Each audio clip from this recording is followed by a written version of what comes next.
आज के प्रोग्राम के मौजू की तरफ आते हैं। आज सबसे पहले जिक्र करेंगे पेट्रोलियम कीमतों का। पाकिस्तान की सिफारती कोशिशों से अमेरिका और ईरान ने फिर एक दूसरे पर हमले बंद कर दिए हैं। अभी आबने हरमुज को तो नहीं खोला गया, लेकिन बातचीत दोबारा शुरू होने के बाद हम समंदरी रास्ते के खुलने का इम्कान है। दूसरी जानिब आबने हरमुज की बंदिश के बायस पाकिस्तान जिस रूट बाबुल मंदब पर इन्हिसार कर रहा था, वहां पर यमन के हौजियों की सऊदी अरब की बहरी नाकाबंदी के बायस जहाज़ों की आमदोरफ्त मुतासर हो रही थी। वफाकी वज़ीर पेट्रोलियम अली परवेज मलिक ने जब गुफ्तगू की तो उनके मुताबिक पाकिस्तान के बाबुल मंदब में फंसे जहाज़ अब निकल आए हैं, जो चंद रोज में पाकिस्तान पहुंच जाएंगे, जिसके बाद फ्यूल शॉर्टेज का खतरा भी टल जाएगा। अब बात करते हैं पेट्रोलियम कीमतों के यौमिया तयन का, जिसके तहत पेट्रोल सिर्फ एक रुपया सस्ता किया गया है, जबकि डीजल की कीमत में 3 रुपये 37 पैसे फी लीटर इजाफा कर दिया गया है। अगर हम इंटरनेशनल मार्केट को देखें तो जुमे के रोज से ही क्रूड ऑयल की कीमतों में कमी का सिलसिला जारी है। आज भी 2.5% तक कमी हुई। गुज़श्ता रोज तो 9% तक गिरावट देखी गई। फेदात शुमार को देखा जाए तो ब्रेंट क्रूड जो गुज़श्ता हफ्ते $100 पर पहुंच चुका था, अब $86 फी बैरल पर आ चुका है। अमरीकी WTI की भी बात करेंगे, ये भी अगर देखा जाए तो $92 से अब $80 फी बैरल पर आ चुका है। अवामी हलकों की जानिब से यह सवाल उठाया जा रहा है कि जब कीमत बढ़ाना हो तो सिंगापुर प्लैट्स में यौमिया कीमतों को लेकर इजाफा किया जाता है, और जब कम करने की बारी आए तो हुकूमत ने एक हफ्ते की एवरेज प्राइस का जवाब पेश कर दिया। सवाल यह कि पैदा होता है कि अगर एक हफ्ते की एवरेज प्राइस ही लेनी है तो फिर कीमतों के यौमिया तयन का फार्मूला क्यों अपनाया गया। दूसरी जानिब वज़ीर आज़म शहबाज शरीफ की ज़ेर सदारत काबीना कमेटी बराए तवानाई का इजलास हुआ और ऑयल रिफाइनिंग पॉलिसी में अहम तरामीम की मंजूरी दी गई है। वज़ीर आज़म ने रिफाइनरीज की फौरी अपग्रेडेशन और पेट्रोलियम मसनूआत के स्ट्रेटेजिक ज़खायर बढ़ाने की भी हिदायत की है।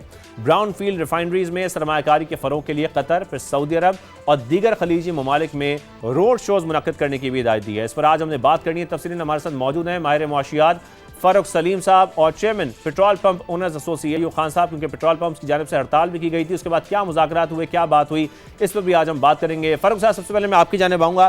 फारूक साहब, जो इस वक्त हुआ है, 1 रुपये की कमी की गई है, ज़रा इस पर सबसे पहले बात कर लेते हैं। जब कीमतें 12% कम हुई हैं ग्लोबली, तो हमने सिर्फ 1 रुपये की कमी क्यों देखी? एक बहुत बड़ा रिलीफ दिया गया है अवाम को 1 रुपया कम करके, और इसको डी रेगुलेशन कहना चाहिए या नहीं कहना चाहिए? ये तो सिर्फ प्राइसिंग एक फ्रीक्वेंसी है जो चेंज हो रही है।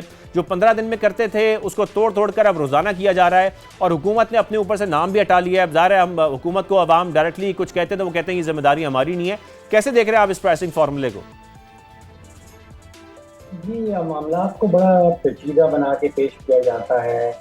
एक आलमी बेंचमार्क का जिक्र किया जाता है कि फ्लैट्स के साथ कहीं पाकिस्तान की जो डोमेस्टिक प्राइसेस हैं वो नक्की कर दी गई हैं। फिर कहीं एक हफ्ते की एवरेज प्राइस का जिक्र किया जाता है, उससे पहले 2 हफ्ते की एवरेज प्राइस का जिक्र किया जाता था। ये मामलात इतने पेचीदा है नहीं। आम पाकिस्तानी की नज़र सवालात सिर्फ 2 हैं जो मेन सवालात उठते हैं। पहला सवाल ये है कि इस खित्ते में जिसमें बड़े ममालिक शामिल हैं, पाकिस्तान, भारत, बांग्लादेश है। इन सब ममालिक में जो डीजल की कीमत है वो पाकिस्तान में हाईएस्ट, बुलंद तरीन। एक पहला सवाल ये है कि ऐसा क्यों है? जो भारत का तेल है, जो बांग्लादेश में तेल आता है, वो भी उन्हीं रास्तों से आता है, उन्हीं सोर्सेज से आता है जहाँ से पाकिस्तान तेल खरीदता है। और दूसरा बड़ा सवाल ये मेजर सवाल ये उठता है कि पिछले एक हफ्ते में देख लीजिए, जुलाई 16 से जुलाई 28 तक गिन लीजिए, जो कीमतों में इजाफा आया है वो सबसे ज़्यादा और सिर्फ पाकिस्तान में आया है।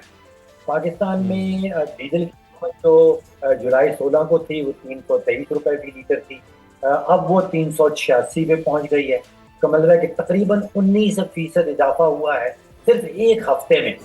इसी दौरान अफगानिस्तान में 73 अफगानी से 74 अफगानी पे पहुंची है, जिसका मतलब है कि वहाँ पे अफगानिस्तान में डीजल की कीमत में इजाफा हुआ है 1.4%।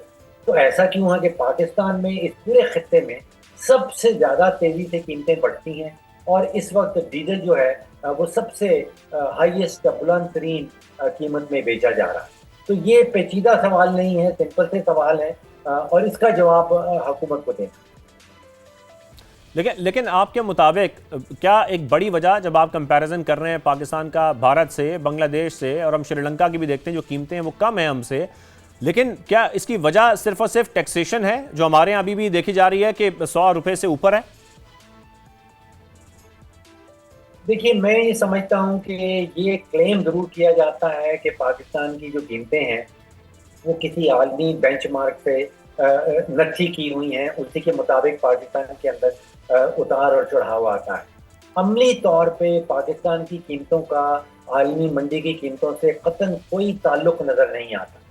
सही। लगता ऐसे है कि पाकिस्तान में जो कीमतों का तयन किया जाता है वो ऑटोमेटिक नहीं है, वो आलमी मंडियों के साथ नक्की नहीं है, वो शायद किसी सियासी बुनियाद पे किया जाता है कि पाकिस्तान के ख़जाने को इस वक्त कितना पैसा जो है वो इकट्ठा करना है, या फिर जो रिफाइनरीज हैं, ऑयल मार्केटिंग कंपनीज हैं, उनका कितना प्रेशर है और उन्होंने मुनाफे की अपनी हद क्या कर रखी है डीजल और पेट्रोल की कीमत के अंदर।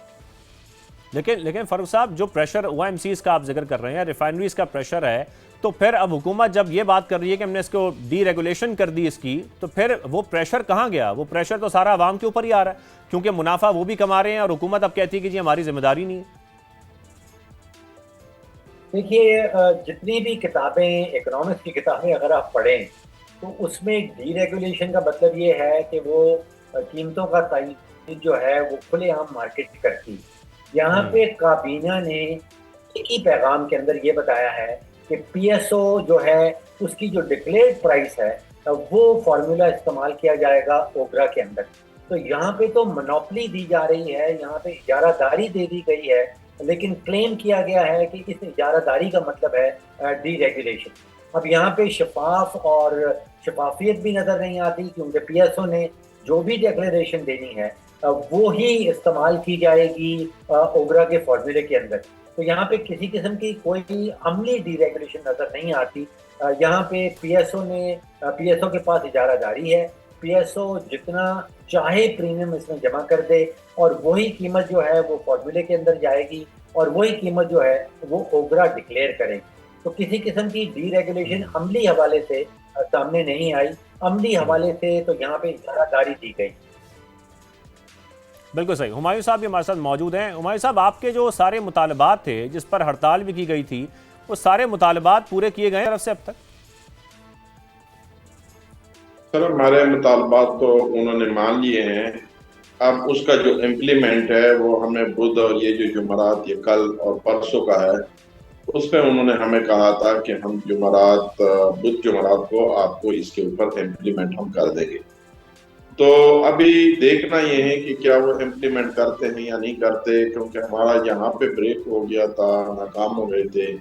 हमारा मौक़िफ़ ये था कि तहरीरी तौर पे हमारे साथ मुआहिदा कर लें ताकि हम अपने लोगों को भी दिखा सके, उनको बता सके। कत्ल कलामी की माज़रत, लेकिन आपका एक मुतालबा ये भी था कि ये कहा जा रहा था कि इसको रिवाइज जो है ना वो किया जाए, इस फैसले को, कि जो रोज़ाना की बुनियाद पर फैसला किया जा रहा है इसको वापस कर दिया जाए और उसको जिस तरीके से हम देख रहे थे फैसला किया जाए। तो क्या ये वाकई रिवाइज होने जा रहा है जब आप कह रहे हैं मुतालबात मान लिए गए? जी जी, इंशाल्लाह ये जो हमारे साथ उन्होंने कमिटमेंट की है कि ये रिवाइज होगा। आप अंदाजा नहीं कर सकते कि ये चल ही नहीं सकता। ये मैं गारंटी से कहता हूँ कि जैसे ही रेट गिरना शुरू हो जाएगा, पेट्रोल पंप वाला प्रोडक्ट नहीं लेगा। अभी आज की मैं आपको मिसाल दे दूं, कल की मिसाल देता हूँ। प्रोडक्ट की पहले अफवादी के प्रोडक्ट नीचे जा रहा है, ठीक है। अब कंपनियों ने जो पिछले 2 दिन से पेंडिंग ऑर्डर थे, उन्होंने सब ऑर्डर रिलीज करके ना पेट्रोल पंपों पे अपने पेट्रोल सप्लाई और डीजल दे दी, क्योंकि उनको पता चल गया कि अब 1 रुपए है। मतलब पहले तो ज्यादा का था, अफवाह ज्यादा की थी, लेकिन वो फिर बाद में 1 रुपए हो गया। तो यानी पेट्रोल पंप का उस दिन ऑर्डर ही नहीं था, लेकिन कंपनियों ने उनके ऑर्डर रिलीज करके उनके स्टेशनों पे पहुंचा दिया। जब स्टेशनों पे प्रोडक्ट पहुंच गया तो पेट्रोल पंप वाला कहता है, भाई आज तो मेरा ऑर्डर ही नहीं था। मतलब ऑर्डर अगर पहले था, जिस वक्त रेट बढ़ रहा था, तो आज तो मेरा ऑर्डर ही नहीं था, लेकिन कंपनियों ने वो ऑर्डर रिलीज कर दिए। एक तो ये हो गया कि डे बाय डे अगर आपके पेट्रोल पंप का नुकसान हो रहा है, आप अपने स्टॉक को कैसे मेंटेन करेंगे? मिसाल के तौर पे आप प्रोडक्ट रोजाना मंगवाते हैं, रोजाना आप नुकसान कर रहे हैं, तो ये तो कंपनियों का काम है, ये पेट्रोल पंप वाला अफोर्ड ही नहीं कर सकता। उस गलतफहमी है बहुत बड़ी, और पाकिस्तान की हुकूमत पाकिस्तान को ये गलतफहमी है। फिर ये पंप ड्राई होंगे, फिर ये एक्शन होगा, फिर कहते हैं प्रोडक्ट जो है ना आपने जीरो इसका प्रोडक्ट क्यों रखा हुआ है जीरो स्टॉक का। तो जब आप नुकसान कर रहे हैं, आप कैसे अफोर्ड कर सकते हैं? तो बहरहाल ये जो इन्होंने तरीका बना दिया, ये सारा ओएमसी और रिफाइनरी के कहने पे बना लिया गवर्नमेंट को ये फायदा होना था। गवर्नमेंट ने ये कहा कि अब हम ये जो मुसीबत है ना, ये कंपनियों के उस पर डाल दे। अच्छा, कंपनियों पे डाल दे ना, ये डीरेगुलेशन है ना, मतलब हम तो कहते कि आधा तीतर आधा बटेर वाली बात है, ये कभी भी नहीं हो सकता। और मुझे तो बिल्कुल ये नामुमकिन लगता है। दूसरी बात है कि फारूक साहब ये बात आपने हुमायूं साहब की सुनी कि अगर ऐसा किया गया है तो ये रिफाइनरीज को और ओएमसीज को फायदा पहुंचाने के लिए किया गया है, इससे इत्तेफाक करते हैं? मैं सवाल मुझसे। जी फारूक साहब। देखिए, जो पेट्रोल पंप मालकान की एसोसिएशन है, जो बाकी इंटरमीडिएट हैं इसके अंदर, वो अपने माली मफाद के लिए इस सारे खेल में शामिल हैं। उनको नज़र आ रहा है कि इस सारे खेल के दौरान जो ऑयल कंपनीज हैं, जो रिफाइनरीज हैं, उनके मुनाफों में 100% इजाफा आ गया है। वो ये भी देख रहे हैं कि हुकूमत ने जो है वो अपनी तिजोरियां भी भर ली हैं।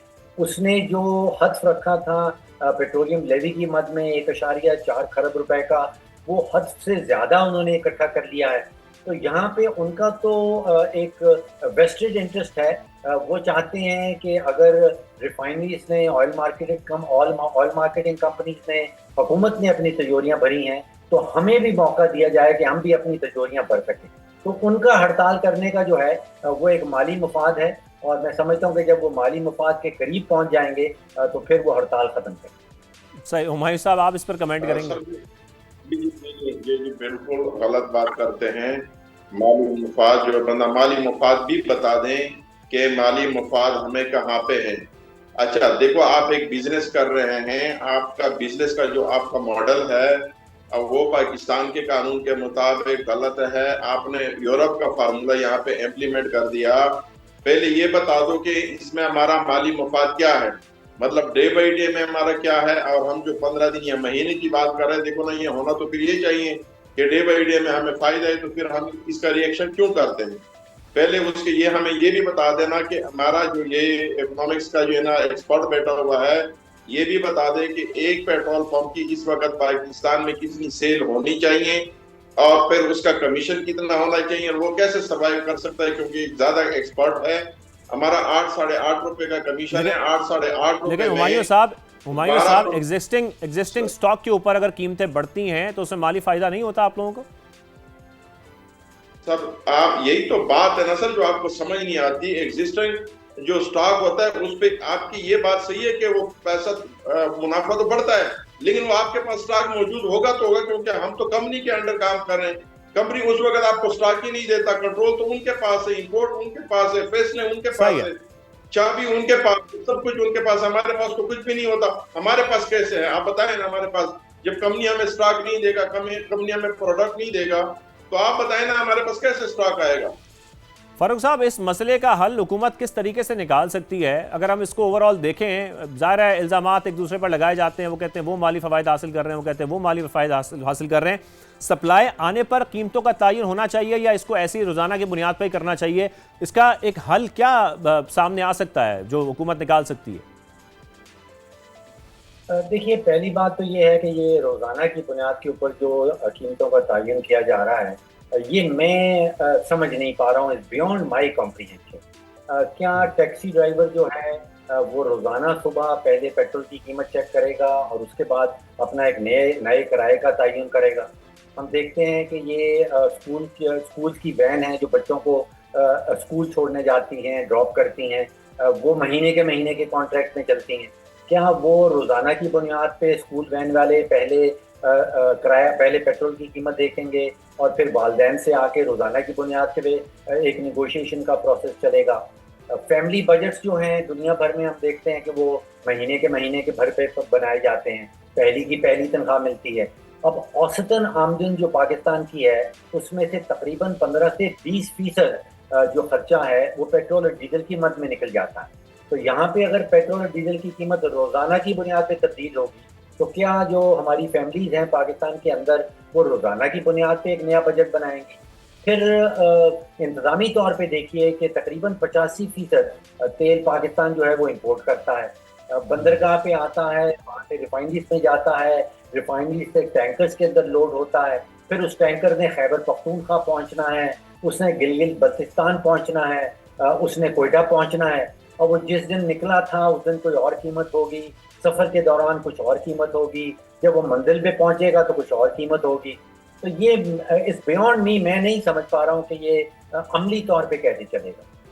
ठीक है, एक तो आपके क्या सजेशंस हैं? सेकेंडली, वज़ीर आज़म शहबाज शरीफ ने जो मुल्क के स्ट्रेटेजिक पेट्रोलियम रिजर्व्स हैं वो बढ़ाने की बात भी की है। आपको नहीं लगता कि उससे भी ज़्यादा फ़ायदा तो होगा, लेकिन एक हुकूमत का जो एक हम कह सकते हैं कि जो बड़ी रकम है ज़खायर की, वो लॉक हो जाएगी उसके अंदर, और ज़ाहिर है फिर हमारी इंपोर्ट्स हमें ज़्यादा करनी पड़ेंगी, उस पर अपना हमारा जो इस वक्त एक्सचेंज है वो भी खर्च करना पड़ेगा।